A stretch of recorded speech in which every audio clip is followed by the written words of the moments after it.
안녕하세요.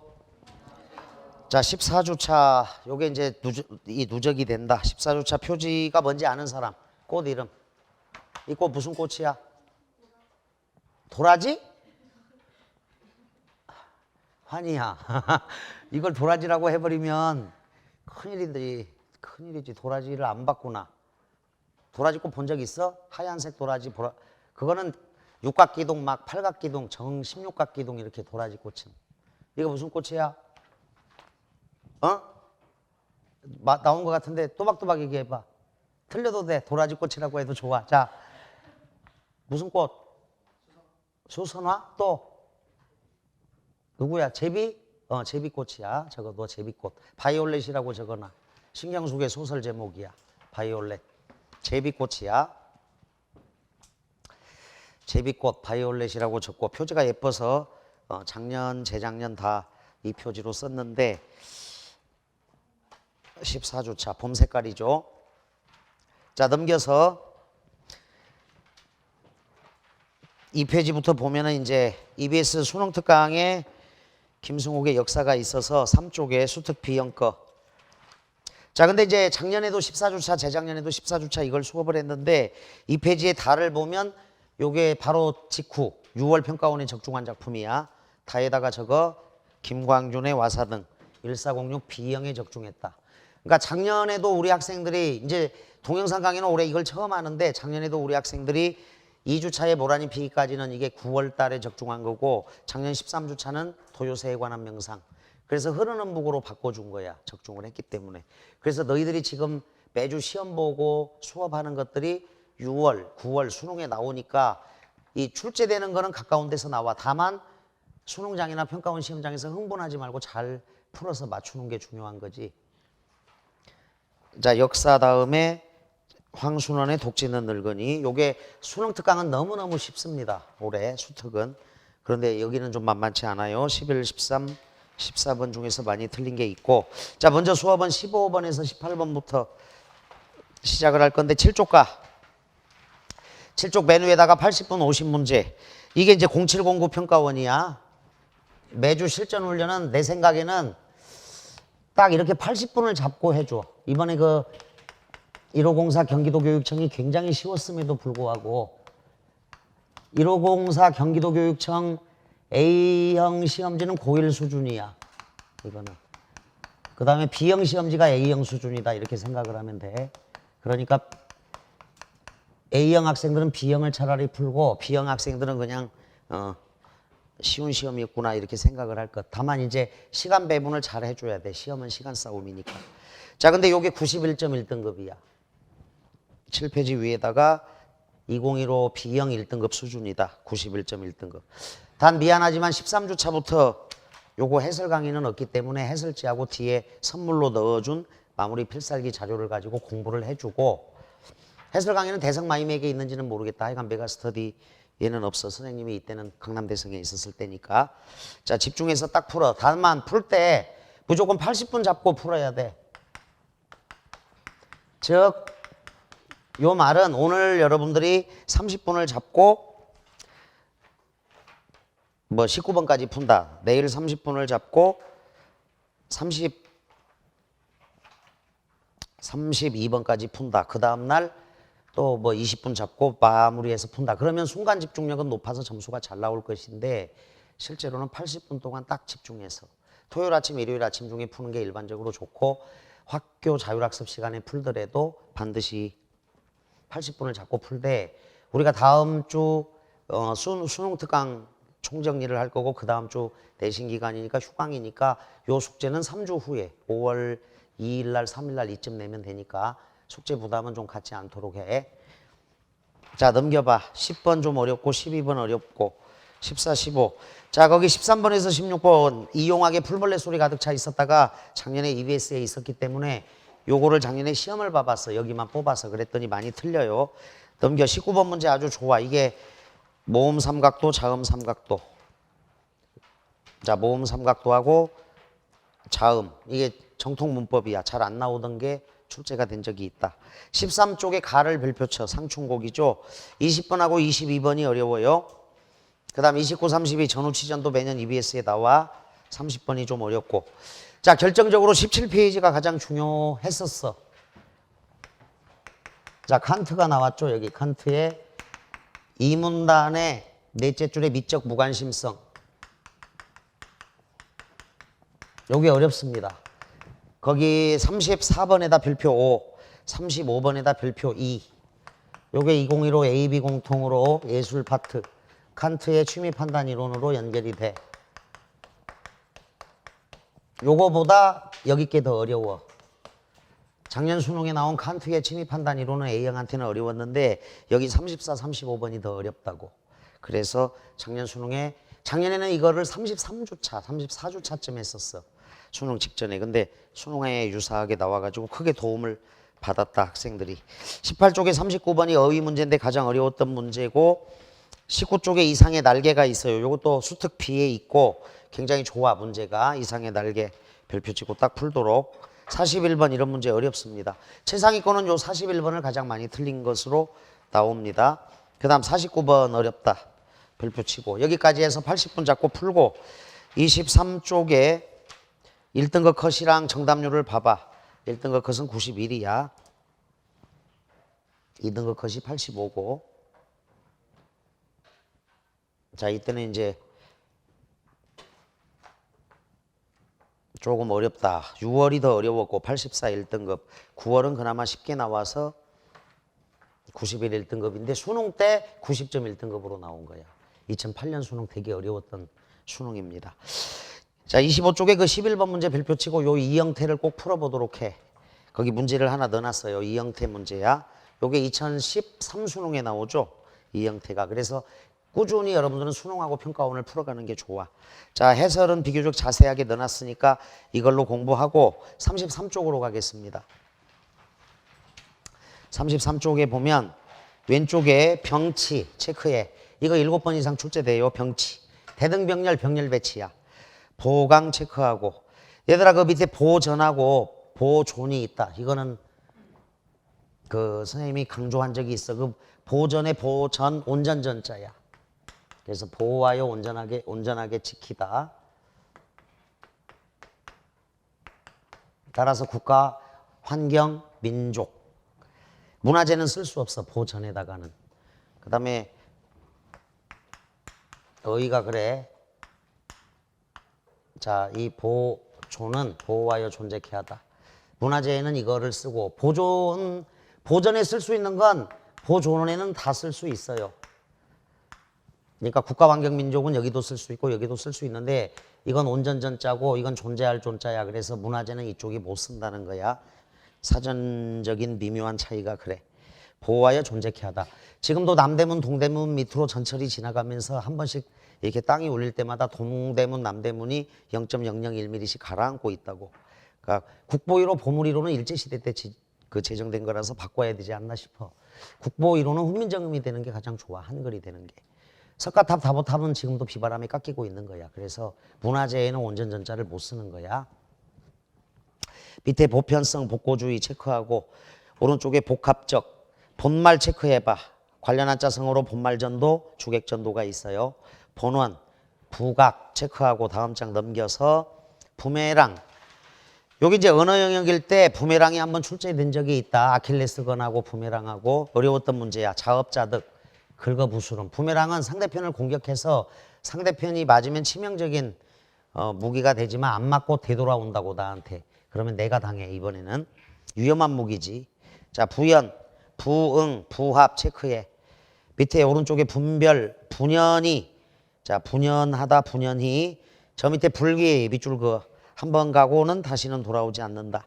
불변 체크하자. 오른쪽에 속담 한자 성어 봅니다. 속담 문제도 어떻게 나오면 어렵죠. 그 실전 모의 수능 2회에 구분나무가 선산을 지킨다. 못난 자식이 효도한다. 그 속담 문제 지난주에 많이 틀렸어요. 여러분들. 속담도 음영하고 밑줄은 공부해 주는 게 좋아. 오른쪽에 한자 성어 살신성인 삼고초려 삼라만상 삼순구식 체크해 주라. 36개도 출제된 적이 있어요.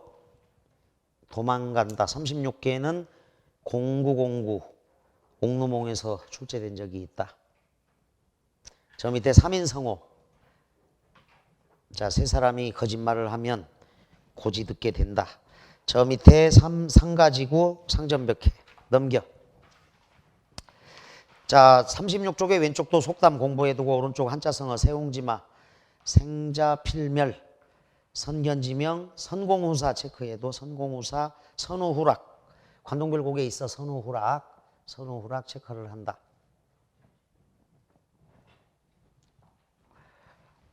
선우후락 설상가상 섬섬옥수 세한고절. 자, 먼저 백성들을 근심하고 그 뒤에 나의 즐거움을 생각하다야. 37쪽 풀어가지고 오면 되고 38쪽 다시 가봐. 13주차 복습이 생명이다. 요거 꼭 복습해야 돼. 거기 김종삼의 민간인 별표 쳐놔. 시적 상황의 이해는 충분히 설명했을 거고. 자, 거기 전쟁이 발발하기 전인 1947년 북한 주민들이 죽음을 무릅쓰고 남북 왕래가 금지된 38선을 넘어 월남하고 있다. 사공이 늦은 밤에 조심조심 배를 저어 용당포를 지날 때이다. 젖먹이가 갑자기 울음을 터뜨린다. 자, 빨갛게 빗줄 젖먹이를 달래보지만 소용이 없자. 요 부분은 이제 시에서 생략된 부분이야. 시에서는 여백이다 그렇게 설명했고요. 아이를 용당포 한가운데 버립니다. 슬픔을 간직한 채 20년이 지나갑니다.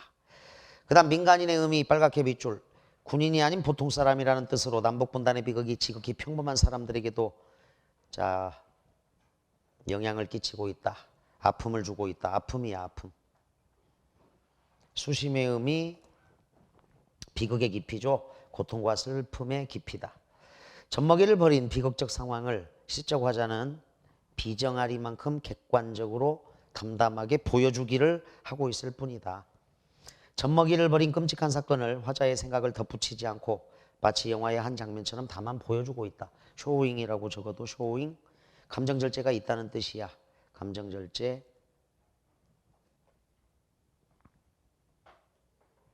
이렇게 제시함으로써 오히려 독자의 상상력을 촉발시켜 더 큰 정서적 공감을 얻고 있습니다. 누구나 그 수심을 모른다. 반어야 그 사실을 알고 있는 이들의 가슴 속 아픔을 반어적으로 표현한 것. 자, 그래서 그날 수업 들은 날 복습 한번 하고 일주일 뒤에 다시 한번 복습을 해줘야 돼. 흐르는 북하고 수군가까지 넘겨. 41쪽은 마무리 필살기를 선물로 넣어준 거야. 원래 교재를 40쪽으로 만들어도 되는데 앞에 0709를 시간을 재서 풀고 애매한 거 틀린 거는 이런 식으로 해서 자 정답이 도출되는 과정을 이해 수긍 납득한다. 그래서 쭉 뒤에 51쪽도 별표를 쳐놔. 칸트의 미적 무관심성이다.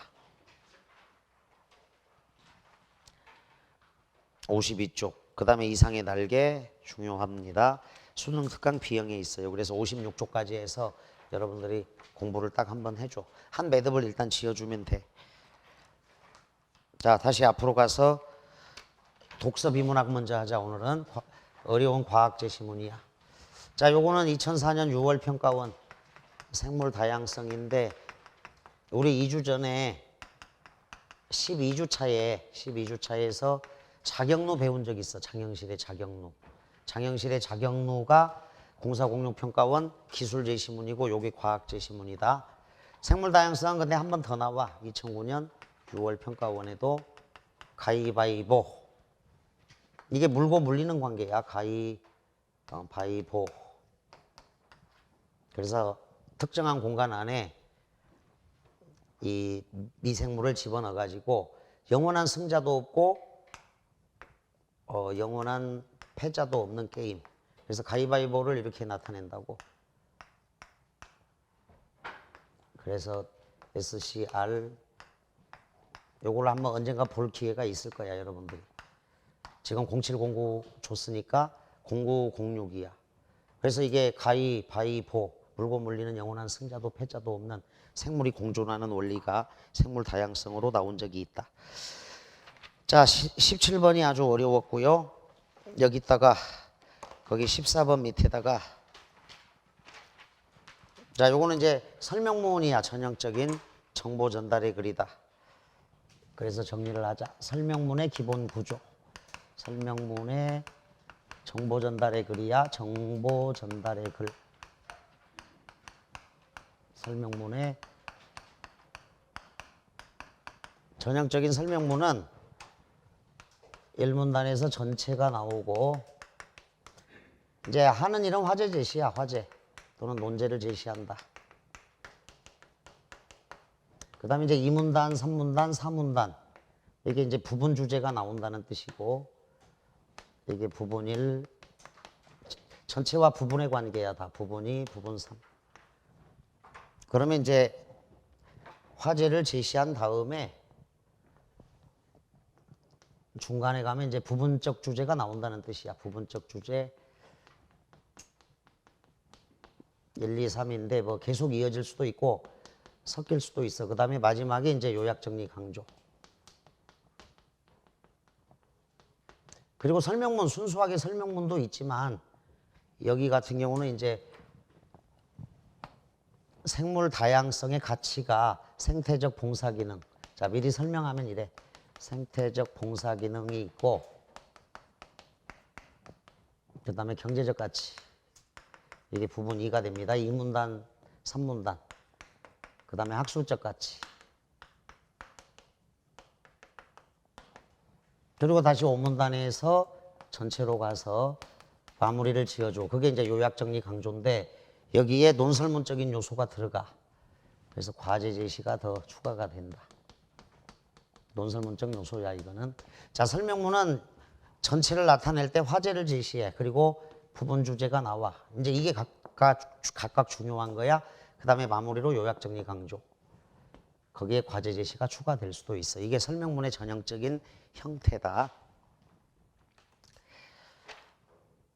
15번 문제 조그만하게 별표. 17번 문제는 이제 오늘 시험 본 거 여기 자, 두 번째로 어려운 문제네. 생각보다 아주 많이 틀렸다. 자, 17번에다가 별표 2를 해. 5번이 가장 어려워요. 5번이 가장 어렵고 17번이 두 번째로 어려운 문제였다. 그러니까 굉장히 많이 틀린 문제지. 근데 이거 여러분들은 지금 꽤 많이 틀렸어. 정답률이 한 33% 이 정도 되는 것 같은데 정답률이 실제 평가원 정답률은 막 17% 이 정도밖에 안 나왔다고. 맨 뒤에 있는 데다가 완전 초토화가 됐어. 근데 이제 17% 정답률인데 여러분들은 33% 이 정도 높아진 거는 그 배운 대로 독해 실력을 적용해야 돼. 그거를 근데 이제 어제 대치동에서 어떤 반 수업을 하니까 이거를 거의 다 맞아가지고 별표 10문제에 안 들어가.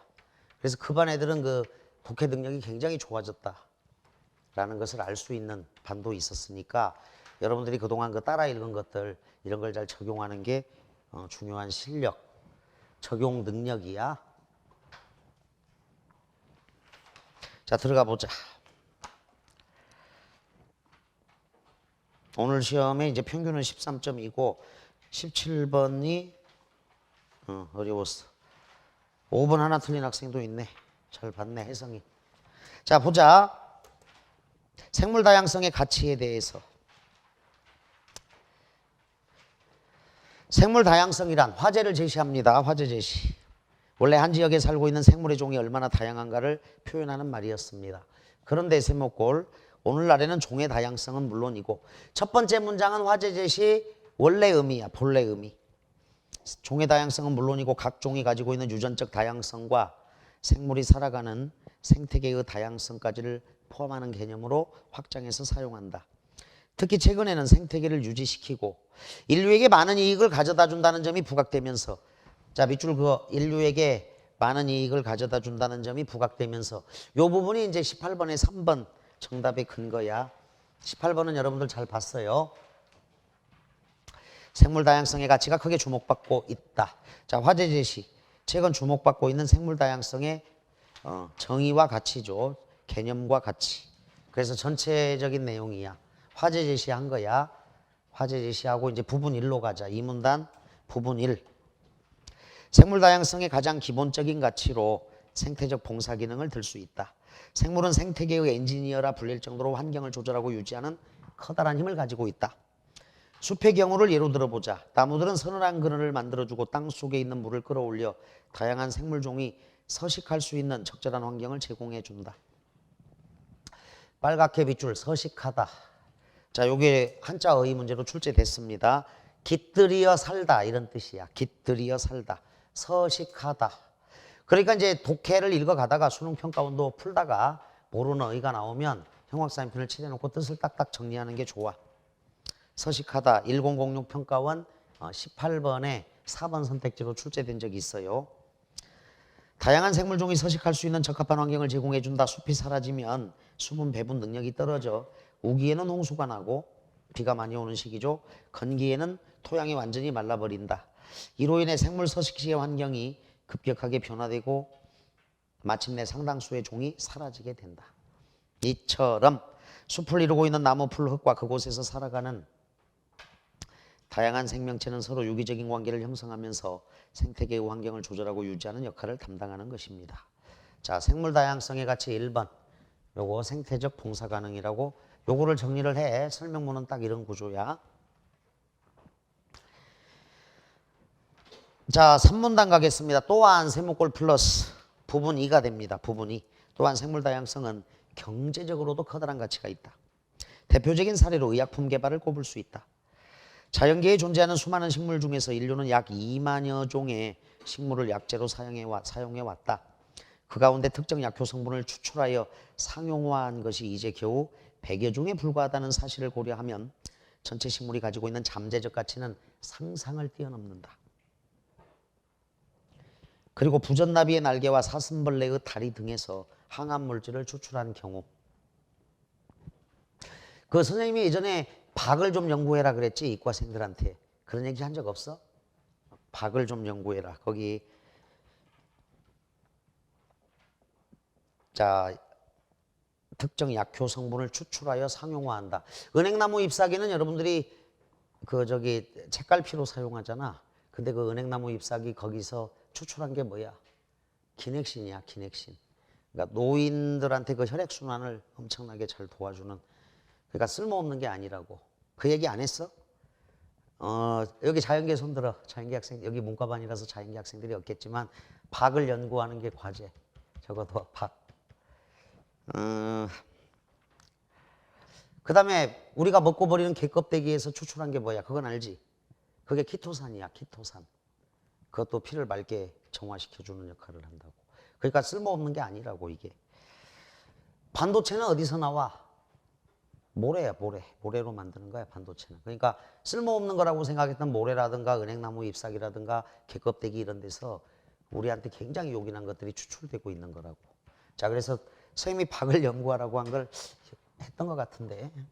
박. 자, 흥부전 얘기야, 이거. 자연계 학생들은 이걸 연구해. 여기서 항암 치료제나 아마 에이즈 치료제가 나올 가능성이 굉장히 높아요. 해. 자, 생뚱맞기는 이런 생각을 하고 있겠네. 자, 부전나비의 날개와 사슴벌레의 다리 등에서 항암 물질을 추출한 경우가 있어요. 박도 마찬가지일 가능성이 높다고.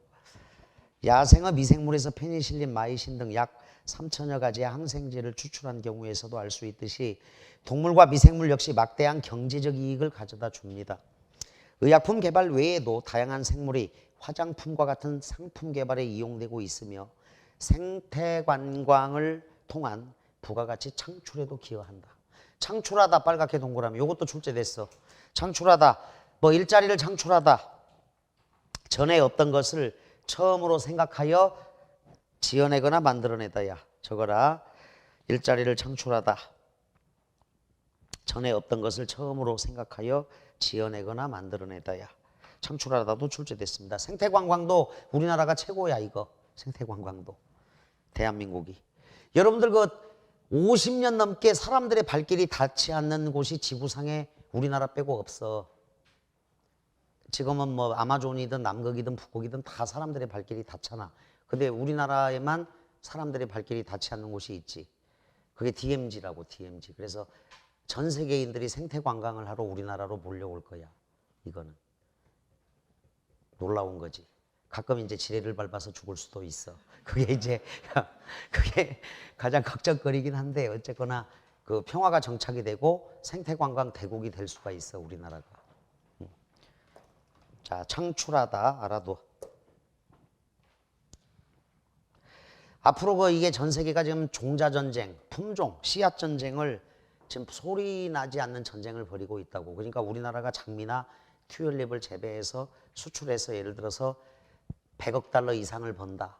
근데 거기서 50억 달러는 로열티를 지급해야 돼. 그게 품종 전쟁이야, 지금. 그러니까 진짜 부가가치는 생명공학과 이쪽에 있다고. 그래서 사실은 자연계 학생들이 할 일이 되게 많아요. 새로운 품종을 계속 개발해내야 돼. 씨앗 전쟁이야, 씨앗 전쟁. 여기에 뭔가 있을 것 같아, 선생님이 판단하기에. 파괴. 그러니까 흥부전 저게 그냥 허무맹랑한 얘기가 아니고 아마 이게 무역일 건데 그게 강남에 갔던 제비가. 자, 여기가 중국 대륙이고 여기가 우리나라인데 제비가 우리나라에 3월 삼진날 온다고, 음력으로. 그 다음에 이제 9월 중양정을 때 다시 강남으로 가는데 제비가 나뭇잎사귀를 물고 간다고. 이게 제비가 굉장히 영리한 새야. 왜 그러냐면 바다를 건너야 되니까 아무리 튼튼한 새라고 하더라도, 날렵한 제비라 하더라도 여기서 여기까지 바다를 건너서 강남으로 갈 때 지쳐서 쓰러져서 죽는다고, 바다에 빠지고. 도요새도 날아가다가 그 날개를 자라는 도요새도 쓰러지기도 하고, 대륙을 이동하는 새가 알바트로스인데 그 신천홍도 이 바다에 빠져서 죽고 이래. 근데 제비는 나뭇잎사귀를 물고 가. 그리고 날개가 지치면 바다 위에다가 그걸 펴. 딱. 그리고 거기 앉아서 쉬어. 나뭇가지나 나뭇잎을 딱 놓고. 그리고 이제 힘을 비축해 충분하게 휴식을 취한 다음에 다시 하늘로 올라서 간다고. 그러니까 제비가 얼마나 영리한 새야, 이렇게. 근데 얘가 우리나라로 박을 가지고 올 때는 분명히 박도 입에다 물고 나뭇잎사귀도 입에다 물어가지고 한 번 쉬고 왔을 거라고. 그래서 연구를 해란 말이야, 이게. 이게 분명히 뭐가 있는데. 자, 선생님이 지금 농담한다고 생각하는 학생들이 많은데 하여간 그런 얘기는 했지. 저기 학자들의 연구에 따르면 18세기의 가장 대표적인 주목받는 인물 유형은 돈키호테야. 19세기는 카우보이고, 미국 서부 개척으로. 그 다음에 20세기는 사무라이형 인물이 가장 주목을 받았어. 경제동물들이야, 사무라이들이. 일본이 경제대국이 3년 전까지도 경제대국 1위였어, 일본이. 지금 중국한테 빌려서 그러지. 쪽수로 안 되니까. 그 다음에 가장 주목받는 인물이 누구냐? 흥부야, 흥부. 흥부. 그러니까 흥부형 인물이 가장. 근데 대한민국 사람들은 놀부, 흥부라는 이 엄청난 인물 유형이 있는데 놀부를 더 사랑해. 그래서 그 얘기는 해줬지. 그러니까 너희들 어디 돌아다녀봐. 전부 다 놀부 보쌈, 놀부 부대찌개, 놀부 갈비, 놀부집밖에 없어. 그거는 우리가 굉장히 경제 개발을 빨리 해서, 놀부라는 인물이 그래도 이게 이윤 창출의 이 도 같은 사람이니까. 그런데 흥부라는 사람이 장기적으로 봤을 땐 승리자야. 흥부보다 낙천적인 사람이 없어, 이 전 세계적으로. 그러니까 흥부형 인물이 누구냐면 그 알베르토 베니니의 인생은 아름다워라라는 영화 있지. 가장 낙천적인 사람이야. 그 영화는 명화야. 꼭 봐야 되고. 그 다음에 인도 영화 있잖아. 알리즈웰 하던 그 새 얼간이들. 진짜 낙천적이잖아, 그 사람도. 근데 흥부의 낙천성은 그 사람들보다 더 세, 내가 보기에는.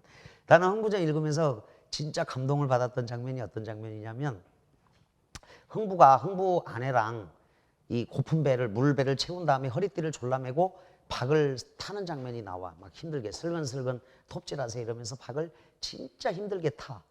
그래서 온 힘을 다해서 박을 딱 탔는데 뚜껑을 딱 열어보니까 박 속이 텅 빈 거야. 그러면 보통 사람 같으면 뭐라고 할까?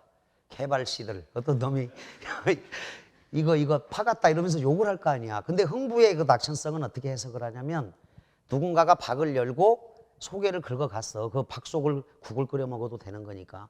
긁어가고 나서 흥부가 칭찬을 해. 박을 타서 박 속을 긁어간 사람보다 이거를 원상복구한 사람. 그러니까 박을 누가 타고 속 긁어간 다음에 그대로 본드로 붙였다 이거야, 다시. 태 안 나게. 그래서 그 사람의 재주가 이거다. 흥부가 그렇게 칭찬을 하는 장면이 나와. 정말로 낙천적인 거지. 그리고 이제 조금 있다가 화수분처럼 막 쌀이 무더기로 쏟아지고 금보화가 쏟아지는데, 어쨌거나 흥부보다 낙천적인 사람은 없어. 그래서 흥부는 앞으로의 그 인물 유형 중에서는 가장 바람직한 인물 유형으로 등장을 할 거라고. 그러니까 흥부는 덕도 있고 인도 있고 참을 인내도 있고 베풀 줄도 알고, 그리고 끝없는 그 긍정의 힘, 낙천성, 그거를 갖고 있는 사람이야. 그러니까 그 1504 B형 교육청의 만원사 답이 나왔잖아. 그 만원사의 화자에게 참고 기다리면 반드시 좋은 때가 올 것이다. 그걸 흥부는 온몸으로 보여준 인물 유형이라고. 그래서 흥부라는 인물 탐구가 앞으로 우리가 주목해야 될 그런 사람일 수도 있는 거니까. 자, 결론은 박을 연구하라고. 이게 뭔가 있어, 얘들아. 이과 학생들. 선생님이 나이가 들어서 못하니까 인문계 학생들이 아마 그렇고, 분명히 제비를 고려하건대, 흥부라는 인물 유형을 고려하건대, 여기서 뭔가가 나올 것 같은데, 나중에 특허도 될 것이고, 뭔가 있으니까 하여간 연구하거라. 그 주막집에 가서, 그러니까 민속주점에 가서 이렇게 술 먹은 데 사용하는 게 박이잖아. 그 표주박. 그런 거 말고, 박꽃은 하얀색이야. 예, 형광등 색깔이라고 했어. 그래서 박을 좀 연구를 하고, 나중에 크게 뭐가 나오면, 자, 여러분들이 다 그 명예를 갖도록 해라. 자, 다음으로 넘어가겠다. 써나 이놈들아, 박을 연구하자. 이렇게 써나 누군가에게 박을 연구한다. 박을. 그 선생님 제자들 중에 메이저 의대 간 애들도 많은데, 개인적으로 이렇게 만날 기회가 있으면 너 저기 메이저 의대 나와서 그냥 북이 영화만 생각하지 말고 미국의 존스 홉스킨스 의대로 들어가라. 거기 들어가는 건 어려운 게 아니야. 졸업하기가 어렵지. 그래서 노벨 의학상이나 좀 도전해보고 뭔가 좀 큰일을 해봐라 이렇게 얘기하는 제자들도 있어. 그 다음에 이제 한의대도 마찬가지야. 한의대도 또 과제를 따로 줘. 그 학생들한테. 네가 할 일이 있다. 그거가 앞으로 할 과제가 될 것이다.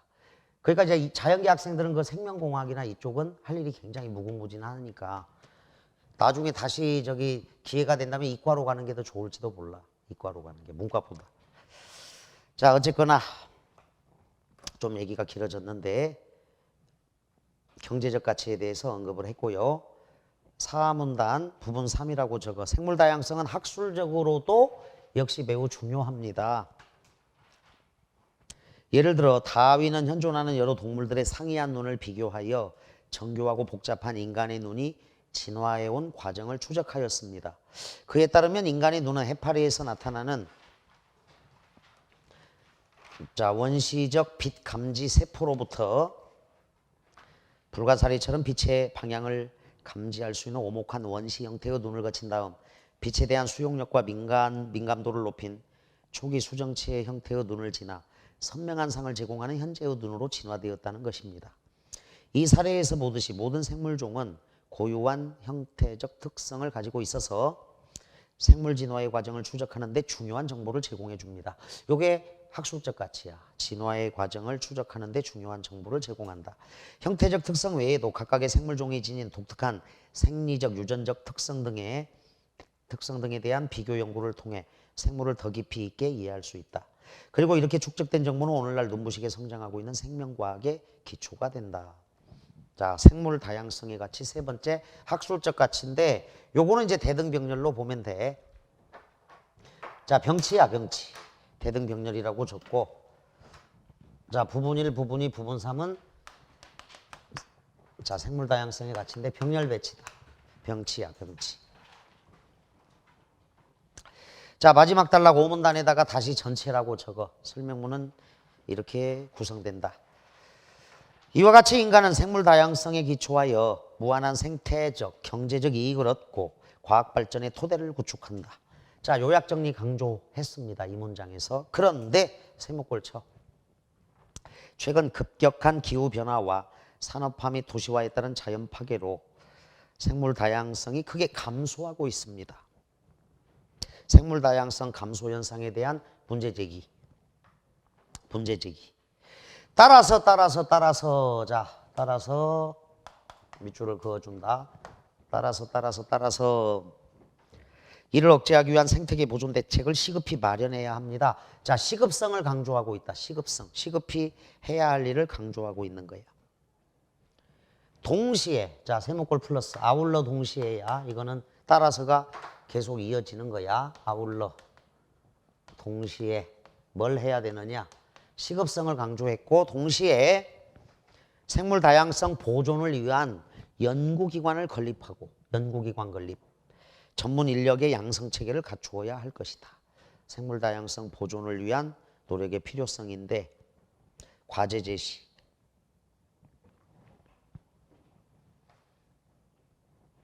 자, 주제하고도 직결되죠.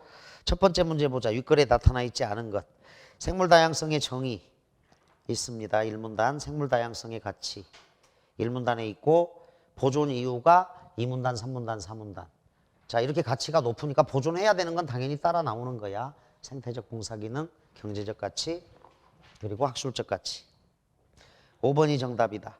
생물 다양성 훼손의 정도와 양태인데 양태는 이제 모양 형태겠죠. 어떻게 어느 정도 훼손되었는지 구체적으로 나와야 합니다. 자, 5번을 정답으로 하고 생물 다양성 감소 현상에 대한 문제 제기 정도만 있다. 생물 다양성 감소 현상에 대한 문제 제기 정도만 있다. 자, 어떻게 어느 정도 훼손되었는지 구체적으로 나와야 한다. 그래서 15번 첫 번째 문제 답은 5번으로 하자.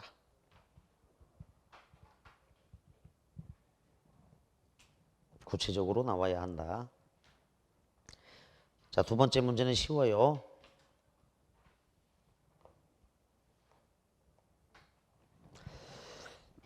기억 디귿과 보기A를 적절하게 연결한 것. 미생물은 유기물을 무기물로 분해합니다.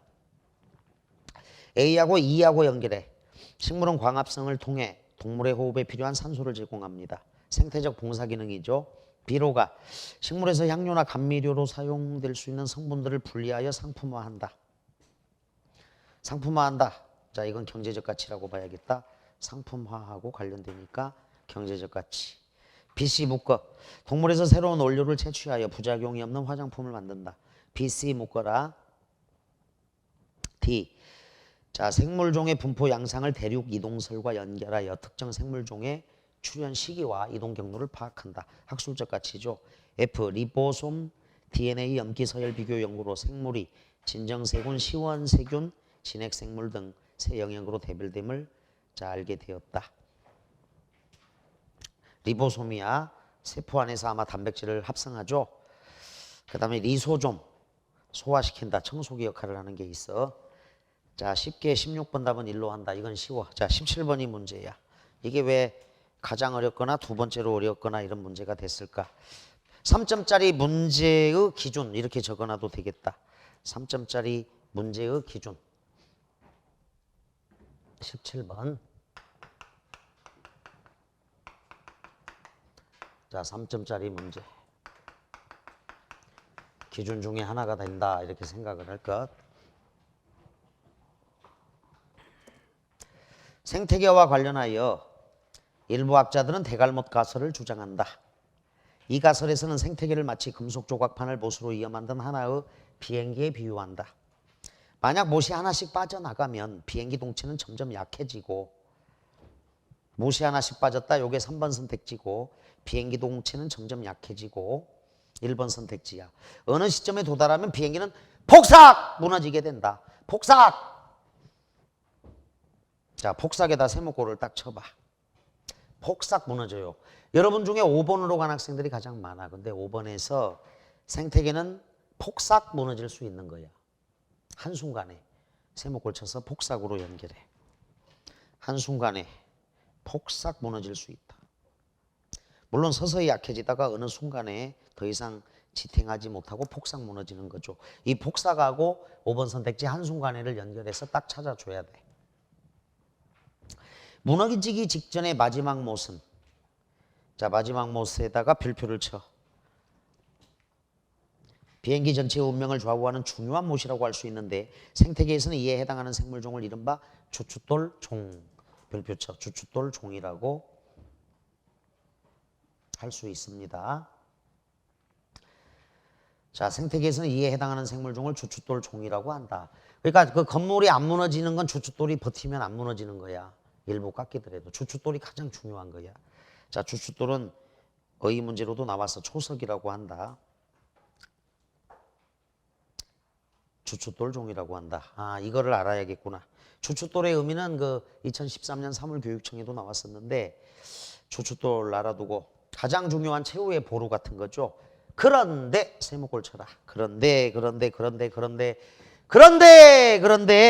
현재 우리는 생태계 구성 요소들 사이에 상호작용하는 네트워크에 대해서 거의 알고 있지 못하다. 밑줄 그거. 모른다야. 모른다.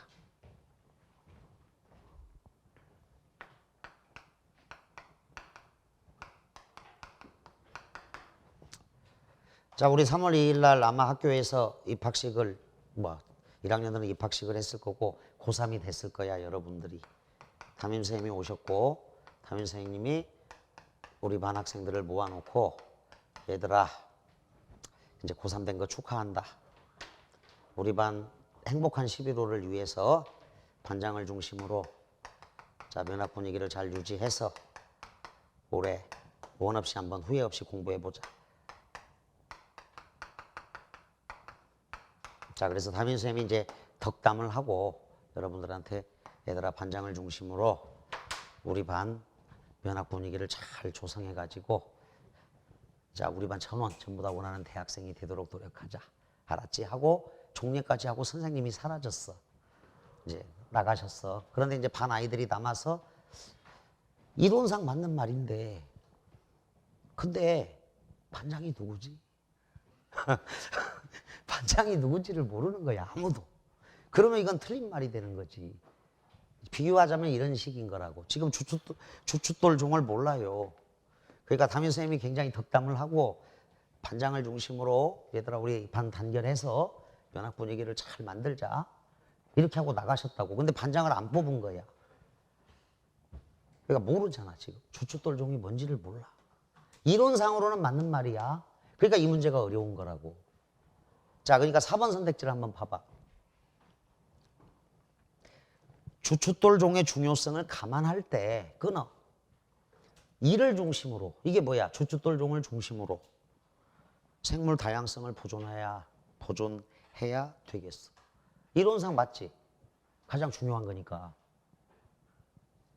그러니까 전쟁에서도 장군이 포로가 되면 그 부대는 패하는 거야.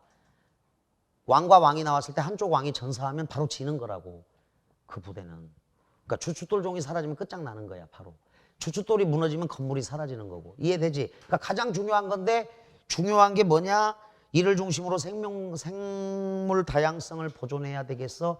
근데 주춧돌종이 뭔지를 모른다고. 그래서 복이라는 상위 항목에서 모른다고 밝혔기 때문에 이 4번 선택지는 이론상으로만 맞는 말이 되는 거라서 틀린 거야. 주춧돌종을 모른다라고 적어야 돼. 모른다. 자, 보기에 그런데 이하 문장이 가장 중요하다. 그래서 이걸 딱 적용을 해줘야 돼, 여러분들이. 그리고 복습할 때 활용하기 위해서 이렇게 적어놔. 반장을 중심으로 면학 분위기를 조성하자. 근데 반장이 누군지 몰라. 2번 선택지의 도움을 한번 받아보자. 2번 선택지 봐. 생태계의 네트워크를 명확히 파악하면 주춧돌종을 찾을 수 있을지도 몰라. 가능하죠? 생태계의 밑줄 네트워크를 명확히 파악하면 이건 조건이야, 얘들아. 이 조건대로 간다면 주춧돌종을 찾을 수 있을지도 몰라. 이렇게 된 거고. 1번 봐. 비행기 동체가 점점 약해진다는 것은 생물 다양성의 감소를 의미하는 것이고. 3번 봐. 비행기에 얘들아 못 하나가 빠졌어. 즉 생물종 하나가 사라진 거야. 못 하나가 빠졌다. 생물종이 사라졌다. 그래서 비행기 동체가 약해진다. 생물 다양성이 감소하고 있다. 똑같은 말이지. 1번, 3번. 그리고 2번은 동의할 수 있지. 그러니까 4번이 틀린 거야. 5번은 생태계는 폭삭 무너질 수 있거든. 한순간에 앞에다가 적어 넣으세요. 생태계는 서서히 약해지다가. 자, 1번, 2번에 따라서 1번, 3번에 따라서 1, 3번, 5번으로 연결. 생태계는 서서히 약해지다가 어느 순간에 한순간에 폭삭 무너질 수 있어. 폭삭 무너질 수 있다. 따라서 상시 감시 체계를 구축해서 지속적으로 살펴야죠. 그리고 그러다 보면 이제 주춧돌종을 찾을 수도 있는 거고. 이해되지? 그러니까 상시 감시 체계가 필요한 거예요. 주춧돌종을 찾기 전까지는 네트워크를 명확히 파악을 해줘야 되고. 왜 정답 4번인지 알겠지? 이 문제는 뭐 때문에 틀린 거야? 보기에 그런데 이하 문장을 주목해서 봐줘야 되는 거야. 그러니까 보기라는 또 다른 변수가 있잖아. 그 보기를 제대로 이해를 해줄 것. 그리고 이제 요게 평가원 당시는 59번 문제였어. 마지막 두 번째 문제. 그러니까 시간도 부족한 거지. 공사공용 평가원이 얼마나 어렵냐면 이게 84 1등급이야, 얘들아. 이게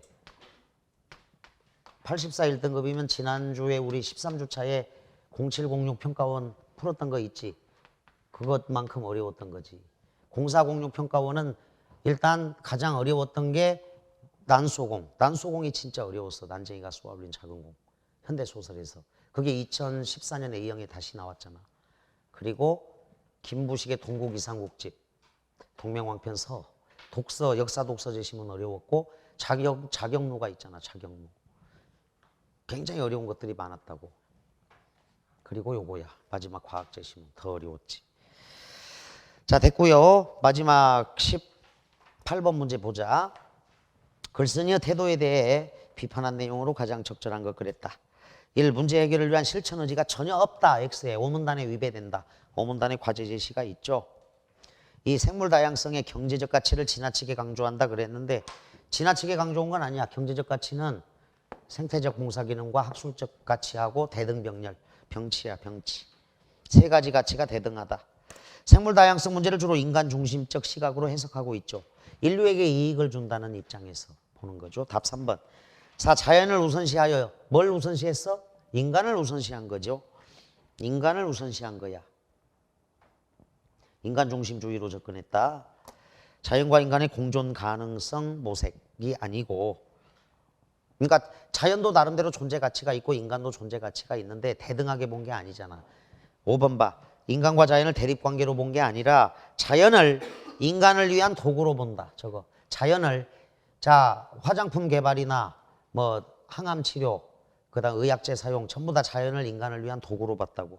도구로 보면서 그래서 18번 답을 3번으로 해주면 되겠죠. 자, 원래는 이제 15번도 많이 틀린 문제야. 첫 번째 문제도. 근데 여러분들이 비교적 잘 풀어줬고 17번이 이제 66% 정도 틀렸으니까 아, 내가 그동안 따라서 그러므로 욕한데 결국 그 결과 궁극적으로 우리 공부했던 거잖아. 따라서 그러므로 욕한데가 15번 답 5번이 나오잖아. 이게 15번 답 5가 따라서 그러므로 욕한데 마지막 문장에서 나왔고, 그러니까 15번에 4번이 다 맞으니까 5번이 답인 거고, 보기에 그런데 문장에서 그런데가 있는 문장에서 가장 어려운 17번 답도 나온 셈이다. 이렇게 해서 배운 대로 적용하자라는 거야. 그런데 모른다. 자, 앞에 지금 김승옥의 역사나 독재는 늙은이 그리고 현대시도 워낙 어렵기 때문에 문법은 아주 쉬운 걸로 줬어요. 편안하게 풀어보라고. 19번을 틀린 학생들이 꼭 있었는데 부사어는 주로 용언을 꾸며주고 그 의미를 분명히 해주는 문장 성분이다. 부사어는 문장에서 위치 이동이 비교적 자유로운 편이지만 자리를 바꿀 수 없는 경우도 있다. 그녀가 갑자기 일어났다. 갑자기 그녀가 일어났다. 그녀가 일어났다. 갑자기. 다 되죠. 과연 그분은 위대한 정치가군요. 그분은 과연 위대한 정치가군요. 그분은 위대한 정치가군요. 과연. 내일은 꼭 만나는 것이 좋겠어요. 꼭 내일은 만나는 것이 좋겠어요. 내일은 만나는 것이 좋겠어요. 꼭. 다양하죠. 위치. 그 유명한 영화를 못 봐서 아쉬워요. 그 유명한 영화를 봐서 못 아쉬워요. 자, 말 안 되지 이거. 자, 그래서 찌야찌야족들은 이거 틀린다고. 자, 4번을 답으로 할 것. 제발 비가 조금이라도 내리면 좋겠어요. 비가 조금이라도 제발 내리면 좋겠어요. 비가 조금이라도 내리면 좋겠어요. 제발. 자, 위치 이동이 자유롭다. 부사가. 다음 20번에다가는 1306 AB 공통, 2014 수능 AB 공통. 자, 14번 문제로도 나왔고 여기도 나왔어. 여기도 1504 교육청 B형 15번 1504 교육청 B형 15번에도 나온 셈인데, 자, 이거가 이제 보기가 기초 문법 알려주는 거야. 주체 높임 서술어의 주체라고 밝혀놨다. 깨서 그 다음에 주체 높임 선한 말음이 시, 아프다 대신에 편찮다, 먹다 대신에 잡수다 등의 특수 어휘를 사용해. 객체 높임은 서술어의 객체야. 깨, 할머니께 드리다. 자, 물어보다를 여쭈다로, 주다를 드리다로, 만나다를 뵙다로 특수 어휘를 사용해. 상대 높임은 무조건 종결 의미에 나타난다. 문장 분석해보자. 어머니, 아버지께서 할아버지께 선물을 드리러 큰 댁에 가시었어요. 한국어 문장이 위대한 게 이 한 문장에 자, 주체 높임, 객체 높임, 상대 높임을 다 실현한다는 거지. 이제 우리말의 특징, 높임법이 특히 발달되어 있습니다. 자, 그래서 주체 높임은 아버지께서가 주체야. 아버지께서. 근데 아버지보다 더 높으신 분이 계십니다. 할아버지죠. 객체 높임 할아버지께 드리다. 큰 댁에 가시었어요. 갔어요가 아니라 가시었어요. 시. 주체 높임이야. 객체 높임은 할아버지고. 근데 어머니도 높여야 되잖아. 내가 말하니까. 그래서 가시었다 반말이 아니라 가시었어요 하면서 어머니까지 높인 거야. 자, 이 문장 기준으로 삼고 1504 B형 15번 가봐. 요게 그래도 10손가락 안에 들 정도로 어려운 문제 중에 하나였는데 1504 B형 1504 B형에서는 문법이 15번, 16번이 어렵습니다. 어려운 게 아닌데 이제 학생들이 많이 틀린 거죠. 자, 근데 이제 지칭어, 호칭어 이런 건 고전 소설에도 아주 중요하다. 삼촌이 어머니는 어디 계시니? 이렇게 물었을 때 혜연의 어머니야. 그러니까 삼촌과 어머니의 관계는 뭐야? 삼촌과 어머니의 관계는 삼촌은 어머니를 뭐라고 불러야 돼? 혜연의 어머니를 형수님이라고 불러야 돼. 누나라고 부르면 외삼촌 이렇게 가야 돼. 누나나 여동생이면 외삼촌인 경우고 여기는 삼촌으로 나왔잖아. 그러니까 친삼촌인 거야.